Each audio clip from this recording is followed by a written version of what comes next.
અમને નગરપાલિકાના પ્રમુખ તરીકે આગામી સુકાન સોંપ્યું છે, જવાબદારી સોંપી છે। આગામી સમયમાં દેવગઢ બારિયાનો જેટલો વધુમાં વધુ વિકાસ થાય, દેવગઢ બારિયાનો અમારો સંકલ્પ છે કે ભાઈ દેવગઢ બારિયા જિલ્લો બને। દેવગઢ બારિયા નગરપાલિકાના પ્રમુખ પદની ચૂંટણી સંપન્ન થઈ છે। દાહોદની દેવગઢ બારિયા નગરપાલિકાની સત્તા હવે અપક્ષ પાસે।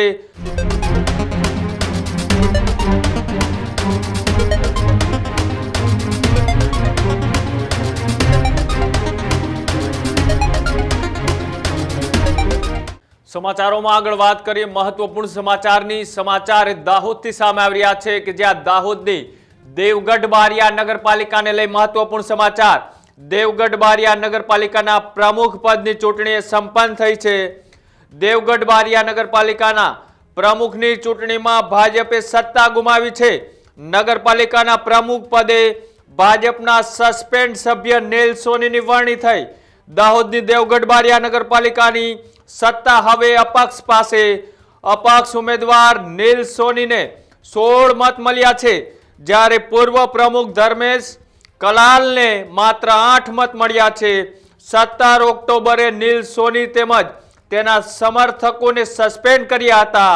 નગરપાલિકામાં પ્રાંત અધિકારી અને ચીફ ઓફિસરના અધ્યક્ષ સ્થાને જે ચૂંટણી યોજાઈ હતી, થોડા દિવસો પહેલા જ એ દરખાસ્ત કરવામાં આવી હતી અને દરખાસ્ત બાદ અવિશ્વાસની દરખાસ્ત જે મૂકવામાં આવી હતી, અવિશ્વાસની દરખાસ્ત બાદ એ ચૂંટણી કરવામાં આવી હતી અને ચીફ ઓફિસરની હાજરીમાં જે ચૂંટણી કરવામાં આવી તેમાં ભારતીય જનતા પાર્ટીના એ ચાલુ પ્રમુખ એ ધર્મેશ કલાલે સત્તા ગુમાવી છે।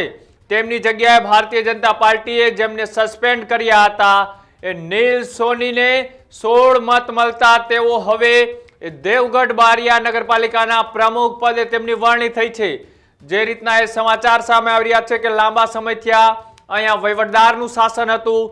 વહીવટદારના શાસન બાદ જ્યારે ચૂંટણી યોજાય, ચૂંટણી બાદ એ પ્રમુખ પદે ભારતીય જનતા પાર્ટીના ધર્મેશ કલાલ હતા, તેમની સામે જ્યારે અવિશ્વાસની દરખાસ્ત મૂકવામાં આવી ત્યારબાદ એ અપક્ષ ભારતીય જનતા પાર્ટી અને કોંગ્રેસના કેટલાક લોકો જે સભ્યો હતા તેમને આ દરખાસ્ત જે અવિશ્વાસની હતી તેમાં તેમને સમર્થન આપ્યું હતું।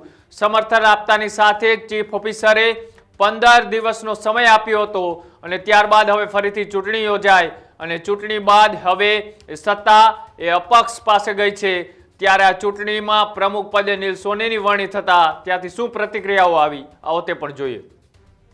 આજ રોજ દેવગઢ બારિયા નગરપાલિકાની પ્રમુખની ચૂંટણી યોજાઈ હતી, જેમાં અમારી ટીમના 16 સભ્યો જે 16 સભ્યોએ અમને વિશ્વાસ રાખી અને અમને નગરપાલિકાના પ્રમુખ તરીકે આગામી સુકાન સોંપ્યું છે, જવાબદારી સોંપી છે, તે બદલ આ 16 સભ્યોનો પ્રથમ આભાર માનું છું। સાથે ગુજરાતમાં ભારતીય જનતા પાર્ટી ભૂપેન્દ્રભાઈ પટેલ તથા અમારા યુવાનોના હૃદય સમ્રાટ એવા નાયબ મુખ્યમંત્રી હર્ષભાઈ સંઘવીની જે ગુજરાત સરકાર ચાલે છે એની સાથે અમે કદમથી કદમ મિલાવીને આગામી સમયમાં દેવગઢ બારિયાનો જેટલો વધુમાં વધુ વિકાસ થાય, દેવગઢ બારિયાનો અમારો સંકલ્પ છે કે ભાઈ દેવગઢ બારિયા જિલ્લો બને। આવી તમામ કામગીરી સરકાર સાથે રહી અને અમે આગામી સમયમાં કરીશું। દેવગઢ બારિયાનો વિકાસ એ જ અમારો સંકલ્પ છે। રાજકીય કોઈ દ્વેષભાવ વગર નગરપાલિકાના 24 સભ્યો અમે સાથે મળી દેવગઢ બારિયાનો નગરનો વિકાસ કેવી રીતે થાય, જે ઘણા સમયથી અટકેલો છે, જે અમારો ટાવર છે, ટાવરના ડંકા ફરી ક્યારે ચાલુ થાય એ આગામી સમયમાં અમે ટૂંક જ સમયમાં શરૂ કરીને આગામી કામગીરી દેવગઢ બારિયાના નગરના વિકાસ માટે જ કરીશું।